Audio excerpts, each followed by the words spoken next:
The KOMET-008 study is a trial in progress that we presented here at ASH, looking at the combination of Ziftomenib, a menin inhibitor, in combination with a variety of standard of care regimens, including chemotherapy as well as Gilteritinib.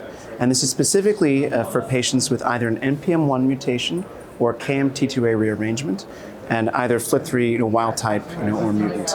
And we're very excited about this. It's of course initially a phase 1 safety and tolerability study, and looking to find a good recommended phase 2 dose. So the reason we're excited about it is because even as single agents, it's presented over the last several years, menin inhibitors have shown activity even as monotherapy.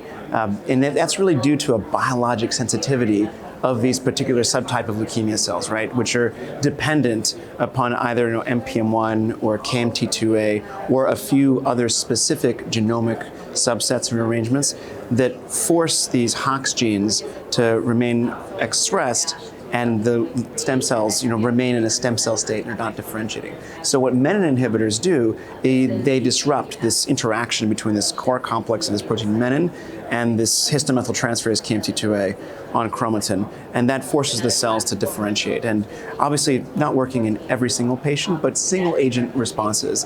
And while the response rates are, we're pleased to see and impressive, we don't think of any of these monotherapies as curative, right? So ideally, we'd like to make this more efficacious, get deeper responses, and bridge more patients to potentially curative allogeneic stem cell transplant. So that's where this study comes in. So Ziftomenib will be combined either, again, with flag-idarubicin, a standard salvage reinduction chemotherapy regimen, or low-dose Cytarabine for patients who are unfit for intensive chemotherapy, or, and this is what I'm particularly excited about, an all-oral regimen with Ziftomenib plus Gilteritinib.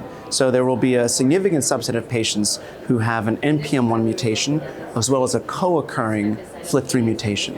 And so both of these agents have single agent activity in this, and there's really very strong preclinical data to suggest that while one agent might have some impact on slowing down cell proliferation or inducing differentiation, that the combination can really facilitate and enable maybe more durable responses. So we're really excited about this. We've had our first site initiation visit, and then at Sloan-Kettering we're probably having our first site initiation visit, our SIV, in about a couple weeks, 2 or 3 weeks.